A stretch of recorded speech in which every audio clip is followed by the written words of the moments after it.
Hello বন্ধুরা, আমি সুজন। এখন আমি আমাদের বাগানে এসেছি। আমাদের বাগানে দেখো কুমড়ো হয়েছে, কত সুন্দর কুমড়োগুলো ঝুলছে। ঠিক আছে, আরো অনেকগুলো হয়েছিল, কিন্তু সেগুলো সব ভেঙে নিয়েছি। মানে সব পেকে গেছিল, খাওয়ার মতো হয়ে গেছিল। এখনো এই 3-4টে মতো এখনো আছে। তারপর দেখো আমরা আমাদের জমিতে বেগুন গাছ লাগিয়েছি। বেগুন গাছের মধ্যে আমরা লাল শাকও দিয়েছি। এই পুরো জমিটাতে আমরা বেগুন গাছ লাগিয়েছি। মানে বেগুন গাছগুলো বেশ অনেক বড় বা খুব সুন্দর হয়েছে। হ্যাঁ, কিন্তু অনেকদিন বৃষ্টি না হওয়ার কারণে মানে গাছগুলোর ঠিকমতো গ্রোথটা বাড়ছে না। গাছগুলোতে তেল সারও মানে যতটাই দেওয়া হচ্ছে, মানে পোকার তেলটা কিন্তু পোকা যাচ্ছেই না, কারণ ওয়েদারটা এতটাই গরম। সেই কারণে মানে গাছের পাতাগুলো কুঁকড়ে যাচ্ছে, পাতাগুলো ঠিক মতো মানে হচ্ছে না, সঠিকভাবে বেড়ে উঠছে না। কারণ যতই আমরা মোটর দিয়ে বা শ্যালো দিয়ে মানে জমিতে সেচ করি, কিন্তু আমাদের আকাশের যে বৃষ্টিটা হয়, ওই বৃষ্টিটা কিন্তু আমাদের কাছে খুবই প্রয়োজনীয়।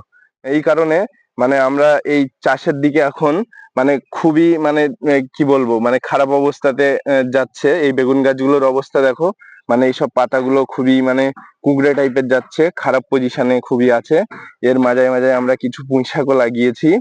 হুম এবং লাল শাক দেওয়া আছে। লাল শাক, ম্যাক্সিমাম লাল শাক এদিকে সব আমরা তুলে নিয়েছি। এখনো ওদিকে কিছু লাল শাক আছে, চলো আমরা দেখাই।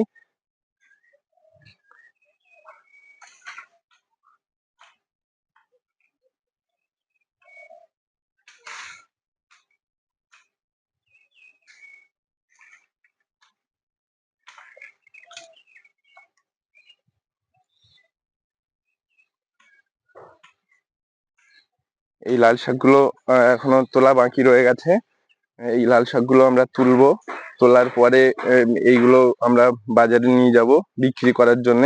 লাল শাকগুলো দেখো বন্ধুরা, বৃষ্টি না হওয়ার কারণে লাল শাকগুলোকে মানে এমন ভাবে পোকা লেগে গেছে বা হচ্ছে, পোকা কিছুতেই ছাড়ছে না। আমাদের এখানে আমরা যদিও খুব সেই মতো ভাবে তেল সার আমরা ইউজ করি না, আমরা সেই মতো মানে দেই না। আমাদের এখানে মাটিটা খুবই ভালো, খুবই সুন্দর মাটি। আমরা এখানে যেটাই দেই সেই ফসলটা খুব মানে সোনার মতোই ফলে, খুবই ভালো ফলে। কিন্তু এই এই সময়টা আমরা মানে এই চৈত্র মাসের শেষের দিকে এসে আমাদের একটু বৃষ্টি অবশ্যই দরকার। বৃষ্টি না হওয়ার কারণে দেখো এই অনেকগুলো ডোকা মরে যাচ্ছে বা ঝিমিয়ে যাচ্ছে। আকাশের এই বৃষ্টিটা আমাদের কাছে খুবই প্রয়োজনীয়। এই বৃষ্টিটা না হওয়া পর্যন্ত মানে আমরা ঠিক মানে শান্তি পাচ্ছি না, বা আমাদের গাছগুলো দেখেও যেন আমাদের মন খারাপ হয়ে যাচ্ছে।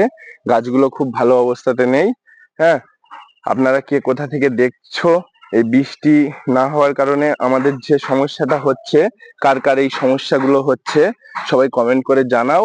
এবং আমার এই চ্যানেলটাকে সাবস্ক্রাইব করো। আমি প্রতিদিন চেষ্টা করব তোমাদের কাছে নিত্য নতুন ভিডিও তুলে ধরার, বা আমার এই চাষবাসের অনেক কিছু মানে বলার বা তোমাদের সঙ্গে আলোচনা করার। ওকে, বাই বন্ধুরা।